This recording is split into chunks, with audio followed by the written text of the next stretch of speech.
So much has happened this year, but before I get to that, let me take a moment to introduce myself and thank you all for being here.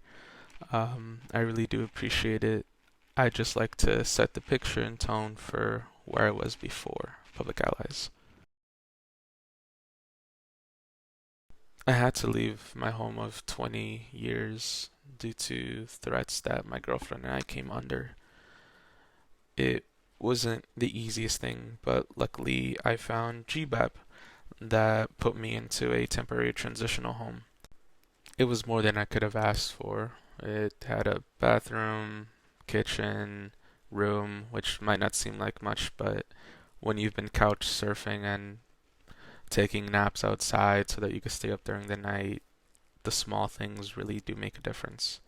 And here is where one of the staff members mentioned a little organization that's accepting applicants at the moment, so I decided to check it out, at least. Doing a little bit of light research on the website, seemed like Public Allies was everything that I ever wanted to do. I always wanted to, at the very least, be a small cog in the machine that helped improve society, either on the small scale or big scale, because throughout my life I had helped my sister who was facing educational difficulties simply because my parents could not understand the mental health issues that she was going through. They wouldn't accept it. My dream had always been to help either the parents and families to better understand their child, not to try to change them and force them to be something that they cannot. But I also loved volunteering. I might have not done much formal, but whenever anyone needed any help around the neighborhood, I would be there. If someone's basement got flooded, I'd be the one to call because neighborhood just knew that I could help. I knew a little bit of everything. I might have not been a master of most of them, but I could be useful in any situation. Little did I really know how transitional those skills could be and would be throughout my placement and my year at Public Allies. But before I discuss that, I'd like to talk a little bit about the interview process because it was quite honestly one of the most interesting things I've been a part of. I'd never, even though they were mock questions and group discussions, I had never felt so in tune with people that I didn't know. I could just feel the room and know that everyone in this room had great potential. That we all wanted to do better, not just for ourselves, but for our community. I felt like I had a community for once, like I could identify with the group. And that core week of training really showed that this nonprofits, Public Allies, but my cohort in particular could be that community. And fortunately, I was able to find something like that as well in my placement at Great Oaks Charter School. I'm gonna be honest, I wasn't really sure how to take my first impression of placement. Seemed like they weren't totally prepared for me. They didn't have a desk or a chair, even. I was sitting on my skateboard for the first 2 weeks. They didn't have a role for me, so I was just left in this state of deep confusion where I really didn't know what to do, how best to help. But if anything was clear, it's that Miss Marquez was a godsend, basically. She had been advocating for me to get my things for weeks, close to a month before I even arrived. And I don't think I would have survived placement without her.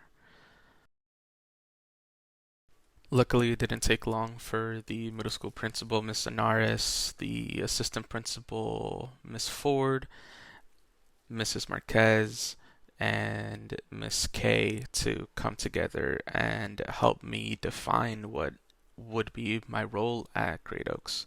I would be answering the calls that the teachers make about students' behavior and tracking, analyzing, collecting, and presenting the data, the specifically the behavioral data that was collected by the school. that was being used simply to track things, but not really extract any trends from or organized in a nice, cohesive manner that's easy to look at, because admittedly, it was quite overwhelming, especially considering that I had never used Google Sheets ever before in my life or spreadsheets, simply because of the fact that they looked way too complicated, daunting. I didn't think that I'd ever be able to wrap my head around them. So I'm glad placement forced me to, because I really enjoyed it. And believe me, my first ones were utter trash. They looked really ugly, disorganized. I really had just the most basic clues of what I was doing. But by the end, I was able to formulate and create these really nice, colorful presentations that took all of this data and made it look readable. You can actually tell what is what. And I was able to also identify where it came from and extract potential trends, which I shared during some presentations of data that I had to do for the school. There were so many memorable moments from every continuous learning Friday or core retreat that we had, many with so much knowledge and depth that I know I didn't grasp all of it, but what I did grasp, I will take with me forever. One in particular is a CL Friday that we did in the very beginning, where we had to come up with a solution to help an incoming community who's facing a problem. And throughout all the planning and budgeting, presenting, it turns out that we all failed to ask the community what they need. We assumed that we just knew what would work for them before consulting them, before having courtesy to ask them. And I took that and ran, because at placement there'd be students who'd come up and something's happening, and the older brother in me would want to say, okay, just do this, and it'll all be good. But sometimes they don't want that. Sometimes they do just what they need is a listening ear, or what they need they already know, but just want to run it through someone. But when we just throw these suggestions at them and tell them that it's going to work, and when it doesn't, it's now their fault for not succeeding in trying to go through a resolution that we threw on them, it kills their spirit. And I did not want to be a part of that. And this training showed that even with all my knowledge, all that I know, all my emotional intelligence, my self described intellectualism, I still don't know everything. And I especially don't know what everyone needs to better themselves. I knew that the hours were going to be a lot, 1700 to be specific. And when the number was first mentioned to me, it did kind of startle me. I had never worked more than part time. The most I had done was run a bodega for about 2 weeks while my boss was on vacation, and that was grueling. But to do it for 10 months, basically, I had never thought that I could do it. And there were moments where my spirits went down, but fortunately, my program managers were there to help. Gerard in specific came by during one of our TSP meetings, and we talked one on one, and I really didn't know if I could do it, if I could finish it and pull through, but he gave me a lot of words of encouragement in that moment that helped me pull through, that gave me motivation to at least do my best to finish the project. The cohort especially gave me a sense of community and belonging and struggle, because I knew that we were all going through it, but we were killing it. We were all doing really well. Obviously, there were some members that didn't make it all the way to the end, and I wish them the best of luck. But those of us that did, I will remember forever. Before moving on to the final part of the presentation, I'd like to give thanks to a couple people. Firstly, I'd like to give thanks to Miss Marquez for being such a strong support system for me at placement.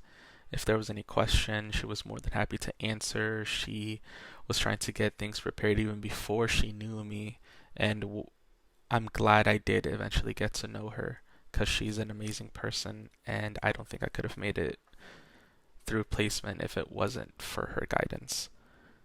I would also like to give a shout out to the rest of the team at placement, the principal, Miss Linares, vice principal, Miss Ford, Miss K, and Miss Castillo, who was another member of the culture team.